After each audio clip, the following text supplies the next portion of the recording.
Assalamualaikum warahmatullahi wabarakatuh. Yang terhormat Bapak dosen pengampu mata kuliah Pasar Uang dan Pasar Modal, Bapak Asrun Afandi Umpusinga MM. Perkenalkan, nama saya Yayu Isnaini MPM 1903020066, jurusan S1 Perbankan Syariah, semester 6 kelas D.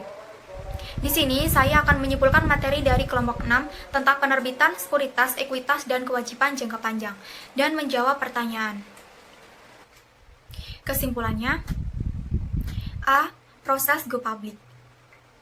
Go public merupakan proses penawaran saham atau obligasi kepada masyarakat umum melalui bursa efek pertama kali untuk perusahaan yang go public. Tuntutan untuk meningkatkan pertumbuhan perusahaan akan semakin kuat karena pemilik menginginkan keuntungan yang semakin meningkat juga, sehingga akan berpengaruh terhadap besarnya dividen yang akan dibagikan.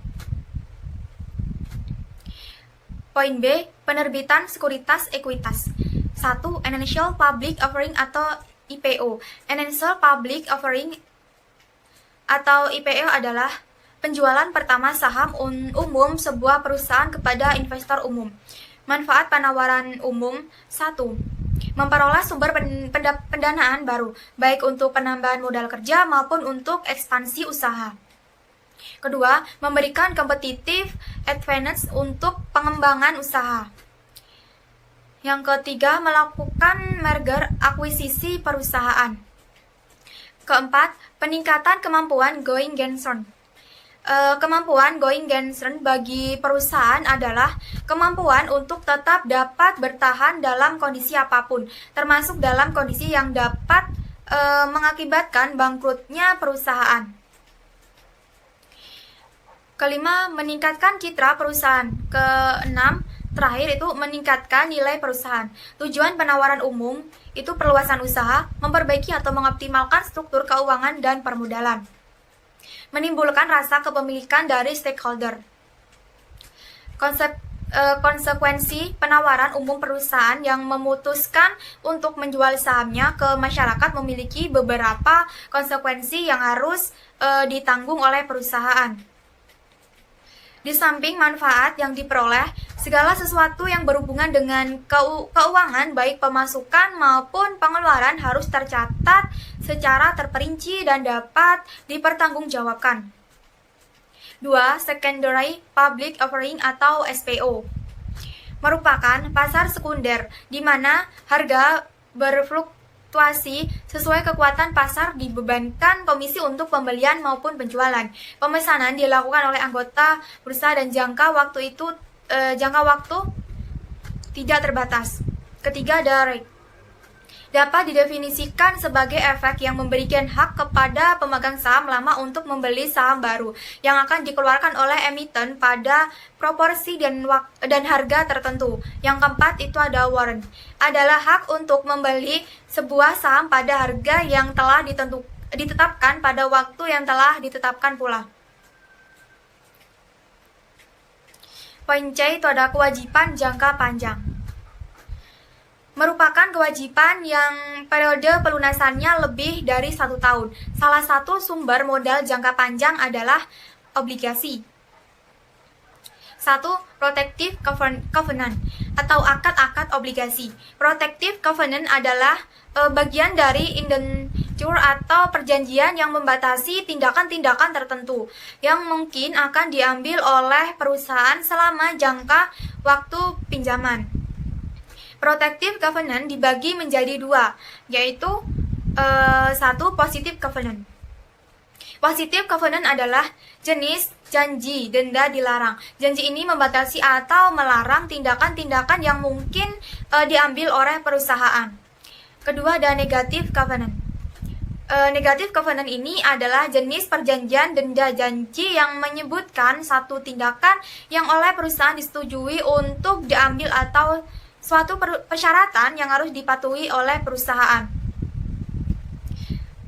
Kedua, itu ada sinking fund atau dana pelunasan. Merupakan aplikasi dapat dilunasi saat jatuh tempo, di mana saat itu pemegang obligasi akan menerima nilai nominal atau yang dinyatakan dari obligasi. Ketiga, ada call profession atau opsi tarik. Ketentuan penarikan atau call profession call feature merupakan hak perusahaan sebagai penerbit untuk menebus obligasinya sebelum waktu jatuh temponya. Keempat, ada bond refunding atau mengganti obligasi lama dengan obligasi baru. Bond refunding berarti menggantikan seluruh atau sebagian bond atau obligasi yang diterbitkan jika manajemen memprediksi bahwa tingkat suku bunga di pasar modal atau market rate aplikasi sejenis ini di masa mendatang akan turun, maka perusahaan akan mempertimbangkan untuk membeli kembali obligasi yang tingkat bunganya tinggi dan menerbitkan obligasi dengan tingkat suku bunga yang lebih rendah. Kelima, ada indeks harga saham. Indeks harga saham adalah ukuran statistik yang mencerminkan keseluruhan pergerakan harga atas sekumpulan saham yang dipilih berdasarkan kriteria dan metodologi tertentu serta dievaluasi secara berkala. Tujuan atau manfaat dari indeks saham untuk mengukur sentimen pasar dan proksi untuk kelas aset pada alokasi aset. Keenam, itu ada kasus bond rating atau kasus analisis dan tahapan proses go public perusahaan di Indonesia. Secara umum, kasus penelitian dapat diartikan kondisi atau keadaan yang berhubungan dengan suatu tingkat pengukuran kualitas dan keamanan dari sebuah obligasi atau bond yang diterbitkan yang didasarkan pada kondisi finansial dari bond issuer. Ada 4 tahapan proses go public pada sebuah perusahaan. Tahap pertama itu tahap persiapan. Tahapan ini memberikan tahapan awal dalam rangka mempersiapkan segala sesuatu yang berkaitan dengan proses penawaran umum. Tahap kedua itu ada tahap pengajuan pernyataan pendaftaran. Pada tahapan ini dilengkapi dengan dokumen-dokumen pendukung calon emiten, menyampaikan pendaftaran kepada Bapepbam LK hingga Bapepbam LK menyatakan pernyataan pendaftaran menjadi efektif. Tahapan ketiga itu ada tahap penawaran saham. Tahapan ini merupakan tahapan utama karena pada waktu inilah emiten menawarkan saham kepada masyarakat investor. Tahap terakhir itu ada tahap pencatatan saham di Bursa Efek. Setelah selesai pengajuan saham di pasar pendana, selanjutnya saham tersebut dicatatkan di Bursa Efek Indonesia. Selanjutnya di sini saya akan menjawab pertanyaan yang bertanya di kelompok 6. Pertanyaan pertama itu, jelaskan perbedaan dari initial public offering atau IPO dengan secondary public offering atau SPO. Jawabannya itu, penawaran saham sekunder dalam terminologi internasional SPO atau penawaran umum sekunder adalah penjualan terbuka di pasar saham yang ditempatkan sebelumnya kertas berharga dimiliki oleh investor, pemegang, dan akibatnya penjual sekuritas tersebut mungkin orang besar atau hanya berafiliasi. Sebenarnya fitur ini membedakan SPO dengan initial public offering atau IPO dan penerbitan saham baru di mana pemilik paket surat berharga yang dijual adalah perusahaan penerbitnya.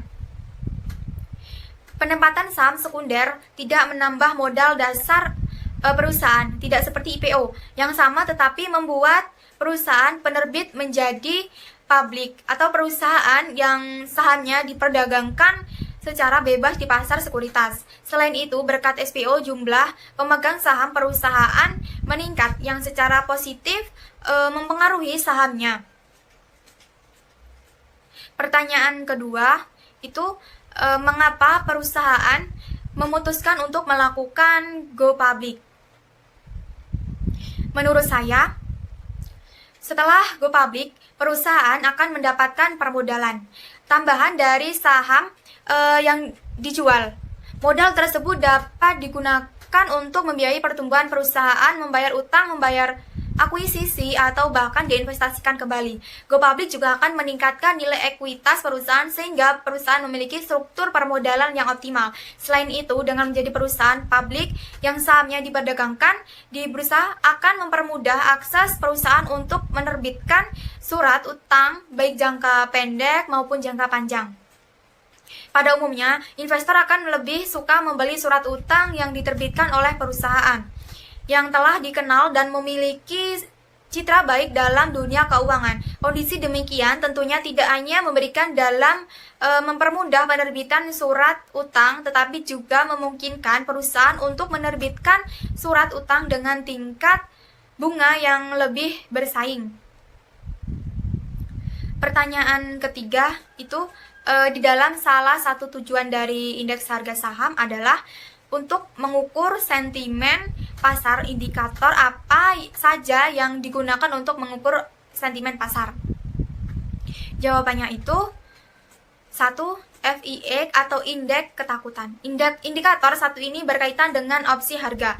Trader akan menambahkan moving average ke FIX untuk membantu menentukan harga saham tersebut relatif tinggi atau rendah.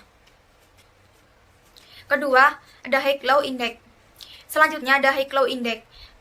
Ini yang akan memberikan perbandingan jumlah saham. Indikator ini akan membandingkan saham yang akan mencapai angka paling tinggi dalam waktu sekitar 52 minggu berbanding dengan jumlah saham membuat posisi terendah selama 52 minggu.